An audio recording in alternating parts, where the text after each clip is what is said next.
welcome to my studio. Today we're working on the burlap mesh pumpkins, and these are so much fun.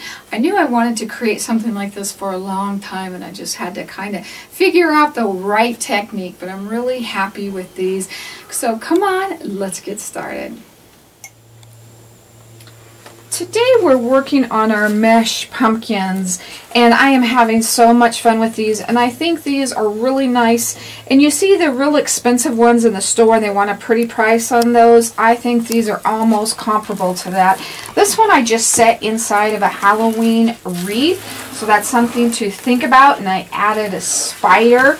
I've done them in Halloween colors, and I love the black. I just think that's really, really pretty. And these kind of wispy, spidery leaves I picked up at the Dollar Tree.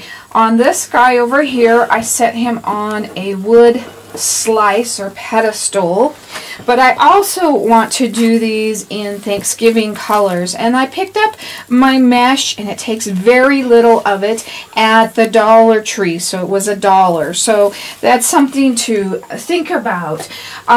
We just started out with again a $1 pumpkin, just a foam pumpkin that you can pick up for $1. Oh, I got a little spider running across there. I guess that's perfect for Halloween.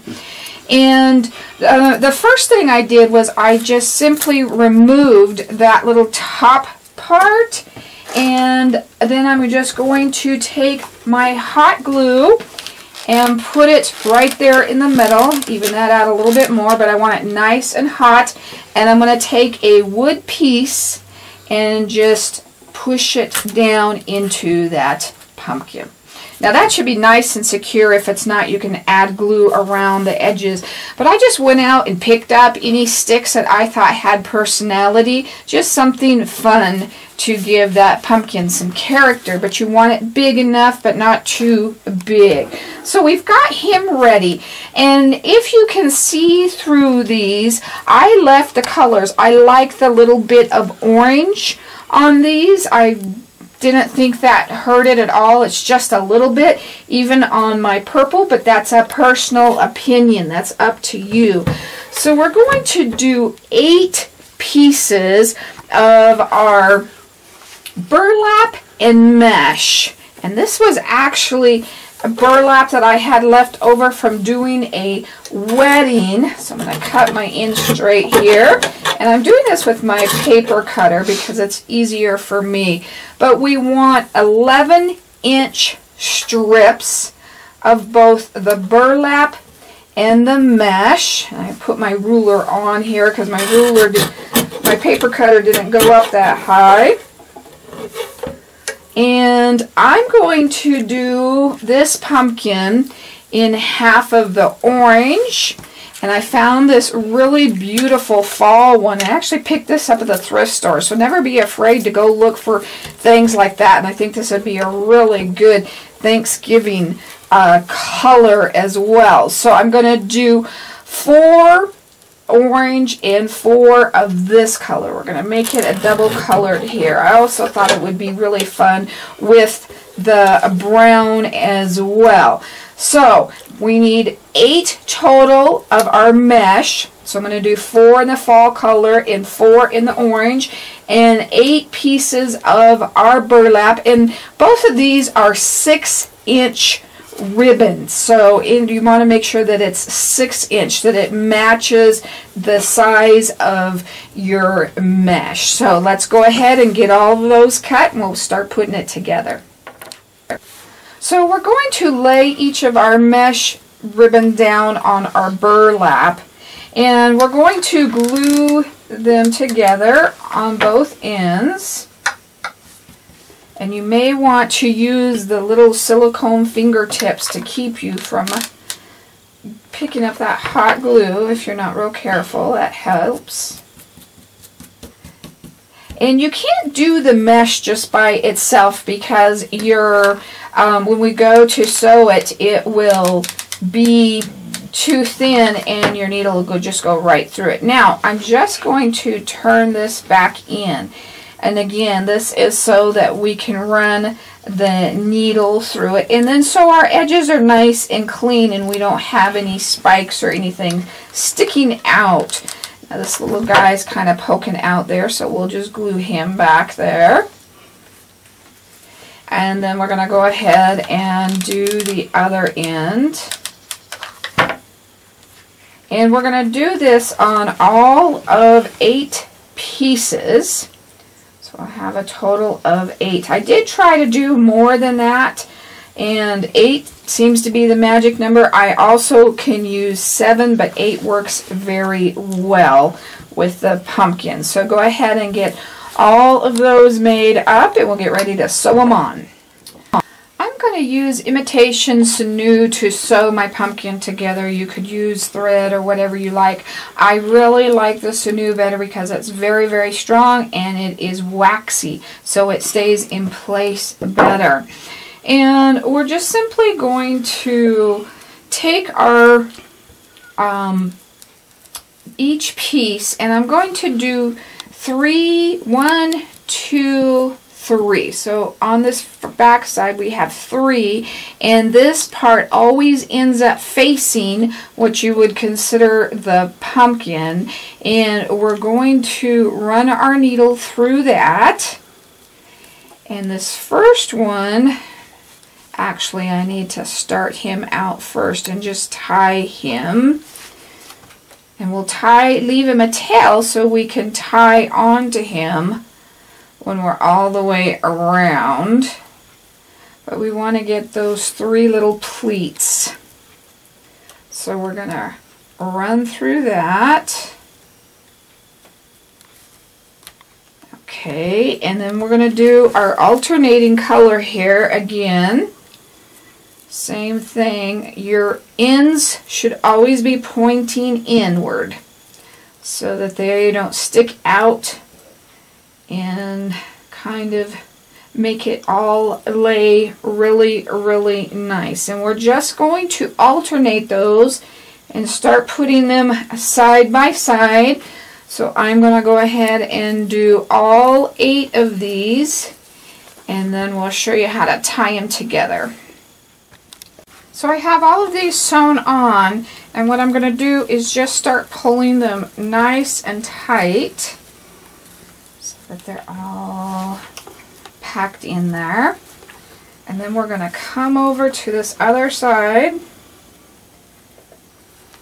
and we're going to tie these 2 together, the tail that we did from the beginning, and we want to keep that as absolute tight as you can get it there.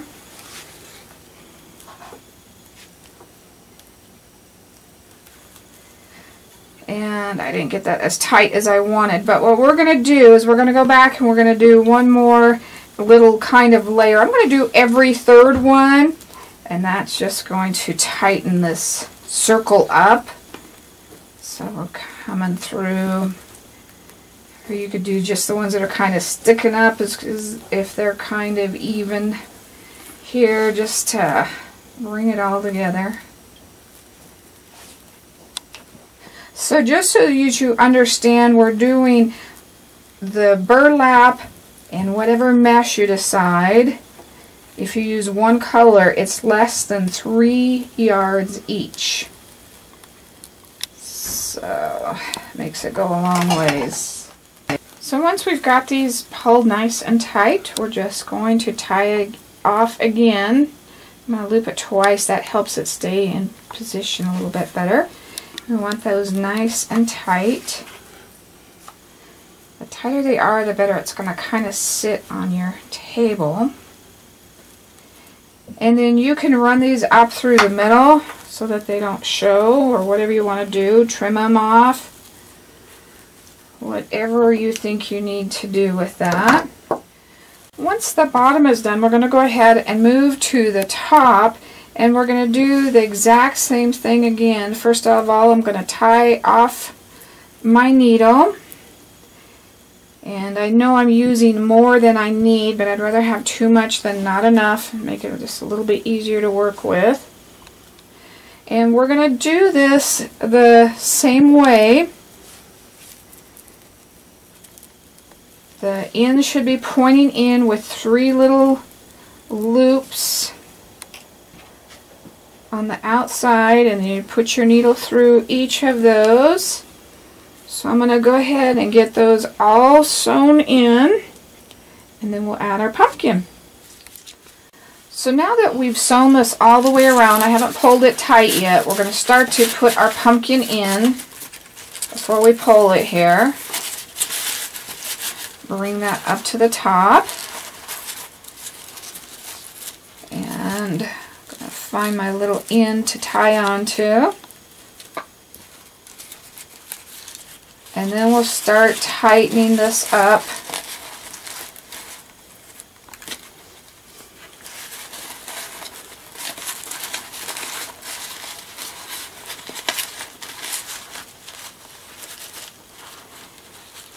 And we want to get this as tight as we can up around our stem,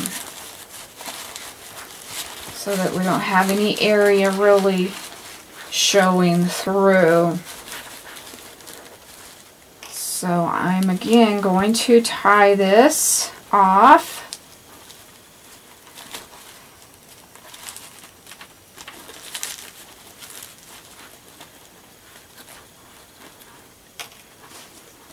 Nice and tight.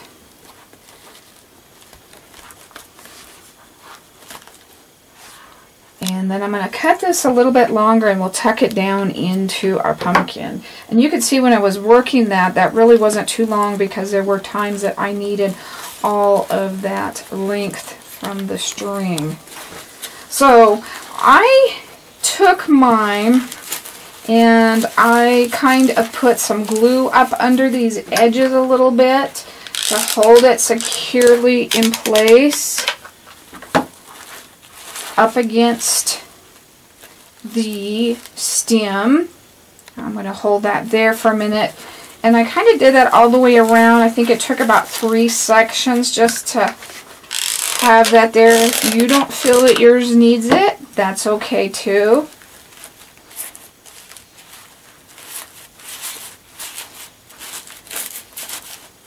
And one more right there.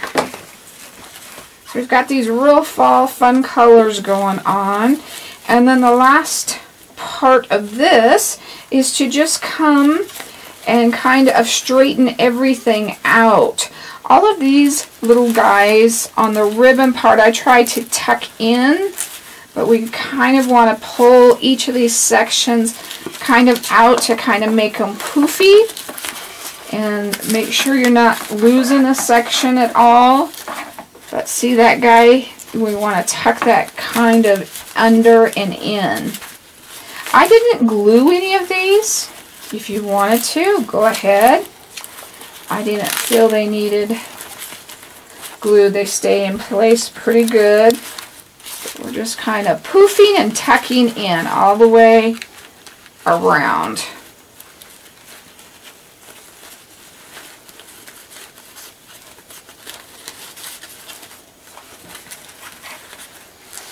So I'm going to go ahead and finish doing him as much or as little as I want, and then we'll decorate it. I'm going to use a little bit of floral wire here, and it's just real bendy. And the first thing I always do when I work with floral wire is I tuck my ends in so nobody gets hurt, especially around seasonal stuff where you expect a lot of people. I picked mine up at Dollar Tree. So I'm just going to wrap this around my pumpkin a couple of times, because I still want it to have enough that I can curl it real fun. You can pick anything from a pen to a pencil, however tight you want those curlies.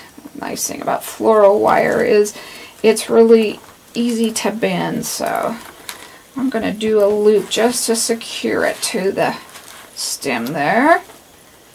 And then we're going to go ahead and curl this side.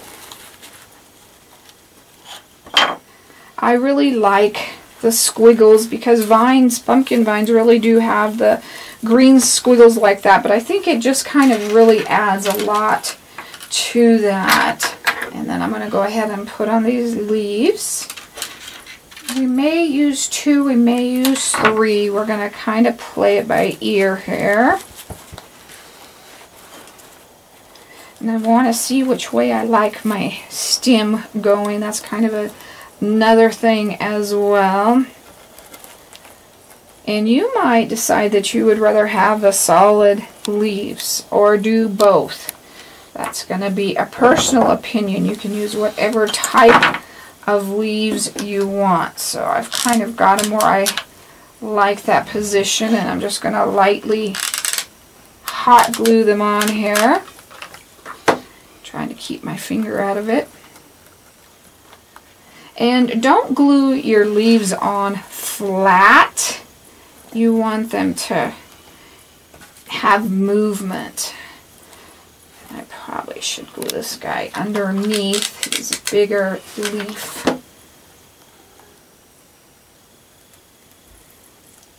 I have favorite leaves that I like, and then you go back to get them the next year and they're gone. So, and then I want just some tentacles or some berry garland or whatever you want to call it, just kind of sticking out as well. You may decide it needs to go another direction, whatever side you kind of think it needs to go. Glue that in, and if you want to, if you have any problems with it sitting down, if you pull it tight, it sits better. If you leave it loose and there's stuff in the middle, it doesn't sit as well.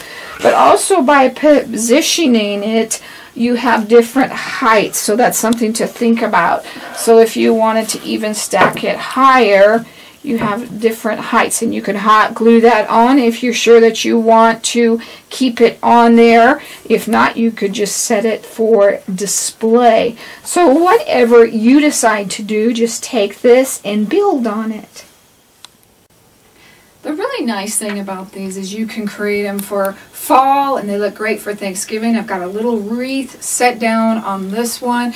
I've got my kind of Halloween colored ones. You can put little spider webs in them. You can set them inside of a kind of Halloween wreath to display them, so they make a great centerpiece. And by arranging them on different level wood slices, you can have different heights, so they make all kinds of fun creations. So just use your imagination and come up with some great decorations. I'd love to see what you come up with. You can always email me at art@miriamjoy.com. If you ever have any questions, please feel free to ask us. Give us a thumbs up, subscribe to our video so we can continue to grow. Have a blessed fall.